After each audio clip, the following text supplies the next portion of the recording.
Converso con Gregorio Lanza de la actualidad política y creo que... Buenas tardes, Gregorio. Hola, Carlos, buenas tardes, un gusto estar en tu programa. Te propongo comenzar con la noticia que ha dado la vuelta al mundo. Pasamos de las cholitas luchadoras a las parlamentarias golpeadoras. Me parece, no es novedad para acá, pero esta vez ha sido más en serio y vale la pena comentar porque en definitiva muestra la profunda crisis de la política en el país y del Parlamento. Sí. Fíjate vos que el masismo acostumbró a ponerlas a las mujeres delante para que ellas sean las que los arañen y les peguen a los hombres. Los hombres de la oposición se dieron cuenta que eso no podía ser, se tiran para atrás y salen las mujeres a protestar. Hasta ayer no se había visto golpes de parte de las señoras del movimiento al socialismo. Vos que sos menor que yo no debes, o por ahí estamos en la misma edad. ¿Te acordás de las Barzolas? ¿Habrá sido lo mismo?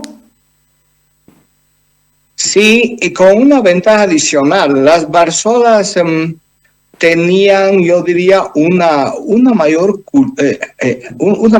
práctica política, una larga experiencia y de lucha, en donde eran además tremendamente convencidas, ¿no? Sí, sí. En cambio ahora lastimosamente tenemos en gran medida un parlamento donde la gente levanta la mano sin saber por qué. No, seguramente no sabían ni por qué estaban esta vez juntos arcistas con evistas, por qué votaban juntos. Algunos sí, los jefes, y los que pasan el maletín, ¿no? De que ahora ya está agilizando los procesos y el voto en común entre masistas. ¿Te parece a vos que la degradación de la política tiene que ver con esta utilización de la vamos a llevar a esta y a esta y a esta porque van a ser más dóciles en vez de esta es más protestona, esta habla mejor, esta dice? El movimiento del socialismo me da la sensación de que no necesita mucha gente que sepa hablar. Con que levanten la mano y tengan disciplina parece ser suficiente. Es suficiente, pero además son esos elegidos son producto de las cúpulas dirigenciales del MAS cuasi delincuenciales. Son los que eligen en los congresos metiendo mucho dinero, recursos, llevando gente, eligen a los diputados y senadores desde abajo. En las reuniones que ahora tienen problemas porque hay dos bandos. Cuando era Evo hegemónico, era un solo bando, entonces se imponía al más dócil y al que de una u otra manera había conseguido cierta simpatía en la base. ¿Por qué? Porque era el más peleón, el que traía las fichas, distribuía víveres y recursos. Entonces, es una cadena perversa, que es lo que también se llama la gobernabilidad, ¿no? Basada en el prebendalismo, la corrupción, ¿no? Entonces, esa es la estructura que se ha consolidado durante Evo y que ahora Arce la mantiene, se ha montado sobre ella y continúa. Esa es la tragedia de Arce, que no está teniendo ninguna capacidad para modificar esta tendencia que no lleva a ningún lugar, sino a la degradación de la política. Arce está mostrando un comportamiento completamente distinto a cuando era ministro. Cuando era ministro, Arce sabía exactamente todas las tareas, sabía cómo hacerlas y podía explicarlas. Hoy día no es capaz de explicar absolutamente nada de lo que está haciendo y parece que está confundido porque esta vez le llegó la crisis y ya no sabe cómo salir. Y al respecto, es bueno leer un artículo del señor Bovarín, que es asesor de Choquehuanca, ha salido hace unos días, no sé exactamente el medio, asesor de Choquehuanca, que justamente critica el discurso de Arce y critica en temas medulares. No tiene discurso, su propuesta de industrialización es tardía y no responde a la situación actual. La forma como lo plantea y la relación con el propio bicentenario y la forma, bueno, es muy interesante y que viene, y eso me ha parecido sintomático también, que viene de un asesor de Choquehuanca, que si te acuerdas era el viceministro de Relaciones de Coordinación Parlamentaria, y en vez de él entró el Torrico. Sí. Ese señor. Ahora sí. Ahora, ¿por qué es tan liviano el presidente Arce en los comentarios, en las cosas que dice, sabiendo además que se le va a pillar, como decimos en Santa Cruz, que se te va a pillar la mentira? ¿Por qué es tan pandito, tiene tan poca agua y ahí va y se mete, no puede nadar ahí donde está? Y es lo que se estudia en política pública, y es el perfil. Dime dónde has estado sentado durante toda tu vida y te diré quién eres, qué has hecho. Si yo he sido activista, tengo un perfil. Si yo he sido cajero del Banco Central y he estado en las bóvedas del Banco Central durante 20 años, tengo otro perfil. Y esa es la tremenda limitación de Arce, que si en algún momento lo podía ayudar a tomar decisiones más frías, a seguir las instrucciones de Evo y de Álvaro, ahora le dificulta en la gestión porque no tiene mucha idea de cómo es la gestión política global y qué se puede hacer. Entonces, creo que tiene esa dificultad que está resolviendo en el último mes, yo diría. Parece ser con el asesoramiento cada vez más directo de García Linera. Pero de manera patética. Perdón. De manera patética, te digo, porque no acierta.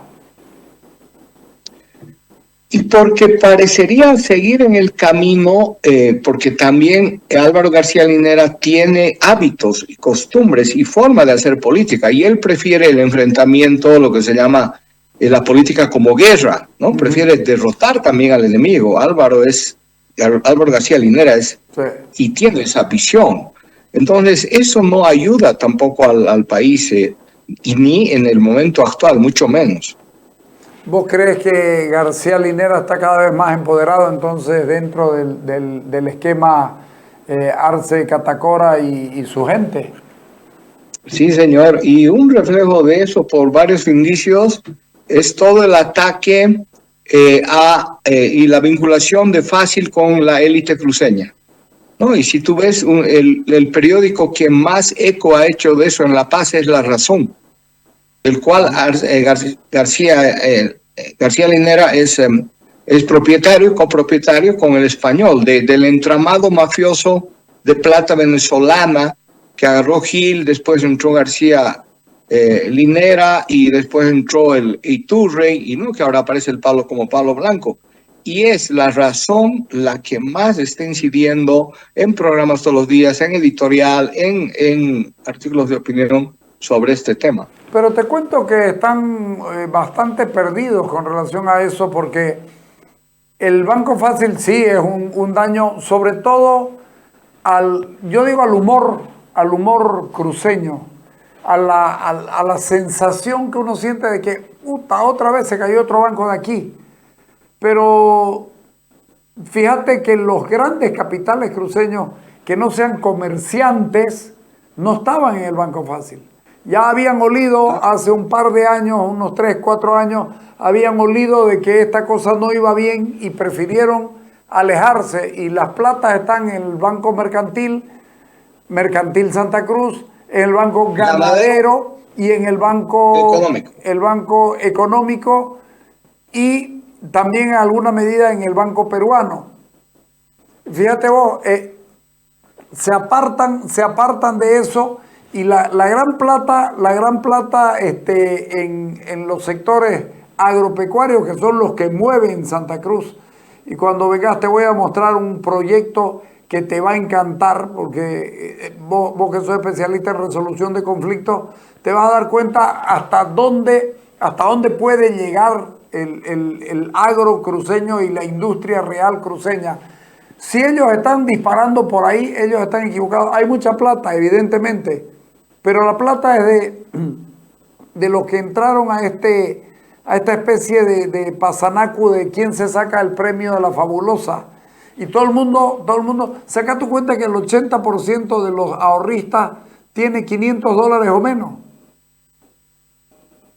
Así es justamente esa estafa piramidal también, pero Claro, si vemos, y si tú te acordarás, todavía falta mucho que investigar porque sí, sí. se ha comentado que ahí venía plata venezolana, que también estaba metido en esos negocios Linera, que había una conexión con el tema de tierras y el señor Novillo, que tiene una de las No, más grandes Novillo está, eh, no, Novillo está metido, claro. claro, Y y está en y problemas estaba además. vinculado al MAS. Novillo estaba vinculado al MAS, aunque este tipo de empresarios son muy dúctiles, ¿no? Se vinculan con quien está Claro. en el poder, Sí, pero estaba en el MAS. Entonces, coincido contigo en que obviamente están haciendo un manejo perverso de este hecho, ¿no? exactamente. Pero que ha sido parte de la política y de la visión de esta gente de mentir, o sea, de vender, ¿no? Hechos que no son ciertos, ¿no? Acomodar a una realidad y escribir un relato para diabolizar al enemigo, ¿no? Diabolizar al enemigo, en este caso, demonizarlo, ¿no? Demonizar al enemigo, ¿no? Sí.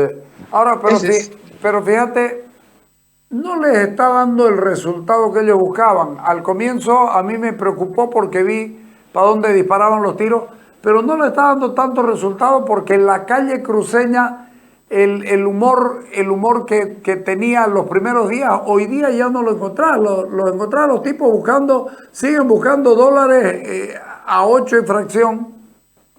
Porque vos querés mandar $2.000 a Brasil y tenés que aumentar el 16,7%, ¿no? ¿Ah? 13 en comisión más otros gastos se hacen el 17%. Estamos hablando de $1 a 8 y que en Santa Cruz ya la gente lo siente así. Y el gobierno es el único que no se ha dado cuenta de en cuánto está el dólar. Y además, hace rato que en el gobierno no ven un dólar, Gregorio. sí, señor. Pero lo que tú dices es cierto en el sentido en que ya la gente ya está cansada de estas historias fantasiosas, de esta visión conspirativa de un lado y del otro, ¿no? De Sí, un lado y del otro. O sea, cuando la oposición igual se queja, la gente ya está cansada. Creo que eso se refleja en gran parte de las encuestas, que la gente quiere resolver los problemas del día a día, quisiera un poco más de tranquilidad, ya no cree en eso, no se aleja de ese tipo de información. Entonces, creo que eso es verdad. Hay una saturación de la gente de esta forma de hacer política mentirosa, ¿no? Que genera este tipo de historias conspirativas, ¿no? Y para satanizar al enemigo, al contrincante. en el único lugar donde las cosas se están moviendo fuerte y bien en favor del gobierno es en el Parlamento. En el Parlamento prácticamente está aprobada la ley corta para elegir a los magistrados, que es a los magistrados en este caso, que va a ser uno de los conflictos grandes. Y por el otro lado siguen con las presiones encima de la oposición. Lo de la queja de Camacho ayer fue, yo soy no me agrada Camacho, estoy en las antípodas de él, pero su queja de ayer decía, hey, métanse con mi libertad, pero no se metan con mi salud. ¿Cómo lo Eso viste es eso? terrible. Eso es terrible. Creo que se está llegando a límites y eso puede ser parte de esa también profunda falta de sensibilidad del presidente Arce. Porque para también hacer política en cualquiera de los extremos, pero hay que tener ciertas percepciones y olfato. Tenemos el caso del gobernador Camacho, que es realmente sensible, es de lamentar profundamente lo que está Sí, sucediendo. El hombre está enfermo, está aislado ahí con una enfermedad que es una enfermedad que en realidad no es que se va a sanar, porque no hay no, cura para eso. Es que te tienen que dar cierto tipo de medicamentos cada 15 días sí, y señor. si no te deterioras. Pero lo propio está pasando con un dirigente cocalero, que eso igual es terrible. El hombre está detenido, Ah, no sí, está, no puede moverse de la cama, no tiene parálisis y es increíble que no haya un mínimo de sensibilidad porque igual le han hecho una trama mentirosa para tenerlo preso. Entonces, creo que este tipo de hechos en algún momento van a saltar sí. y que no se les vaya la mano al gobierno y a Castillo, que es el operador, hablaremos después de eso. No, Castillo, que es el operador, porque eso sí va a ser muy grave, ¿no? Va a ser muy grave. Hablemos de Castillo, precisamente. Hablemos de Castillo. Nos anuncia un gran operativo en el Chapare. Nunca en la vida se ha visto. No encontraron un gramo de droga en 27 sitios de maceración y en 7 laboratorios. No agarraron a nadie y sin embargo lo promocionan como el más grande éxito en la lucha contra el narcotráfico. ¿Cómo lo entendés esto? Hay que reconocer, se atrevió a entrar al Chapare. Se atrevió a entrar al Chapare de la manera que entró y habría que preguntarse si no llamó por teléfono de pues, sálganse que vamos a entrar, tenemos necesidad de mostrar algún éxito. Dos cosas que el lado histriónico, ¿no? El lado histriónico, que él cree que realmente la política es un circo, ¿no? Que es un circo y tiene esas dos facetas, esta faceta de lo histriónico, pero más la faceta de la violencia y que se desborda el hombre. Él fue el promotor de la pelea en el Parlamento porque empezó a insultar a la gente, o sea, sí. Y si te acuerdas cuando se estaba negociando en el tema del censo, era creo el día 15 y se podía llegar a una solución. Él sale como portavoz y en medio de su discurso cada vez más eufórico dice, porque lo que plantean estos es imposible, no puede ser antes, es decir, en medio de la negociación sale a acusar de una manera totalmente violenta a sus pares negociadores. Entonces, esa es una característica. La segunda, entrada al Chapare, ¿qué significado tiene? Creo que no ha agarrado droga, no ha agarrado capos del narcotráfico, como ya le han dicho. Usted es bueno para cazar gobernadores, pero no caza ni un narco, ni un pez gordo. Sí.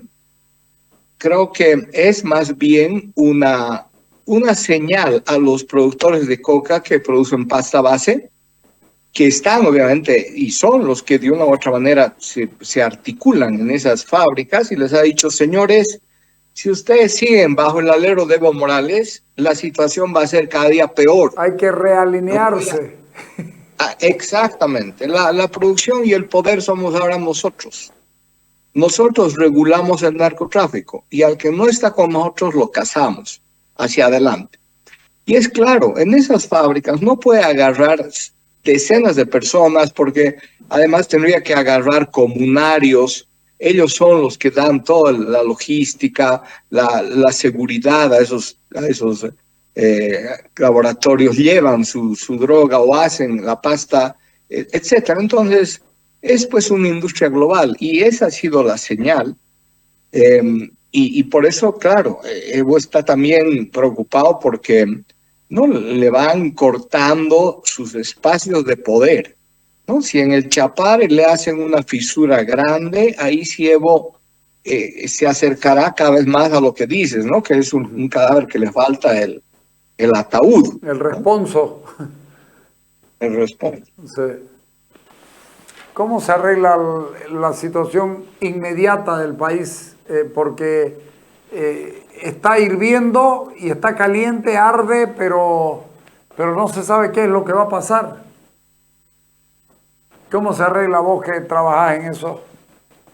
Yo soy muy escéptico, como te decía, a las miradas apocalípticas. Sí, yo ¿no? también. De un lado y del otro. Pero arde. ¿No? Entonces, yo discuto con algunos colegas, unos incluso muy preparados, que ya hace 10 años, 2006 me acuerdo, bueno, 6 son 8 años, decían con mucho argumento que la crisis económica iba a tumbar al gobierno. O sea, hace 8 años decían. Y también tenemos economistas que nos repiten, ¿no? ese discurso.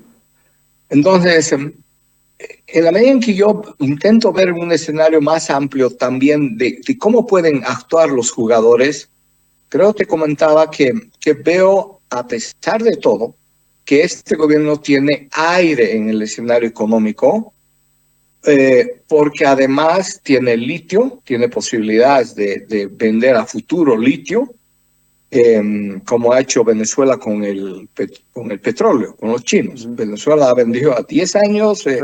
por decir X cantidad. Entonces tiene todavía esa opción. Es la única. Es la única que tiene. Es la única que tiene porque en realidad de comprar oro a los productores de oro, no. Eso es para vender el oro que hay y tener dólares. No va a poder comprar. Sí. No va a poder comprar.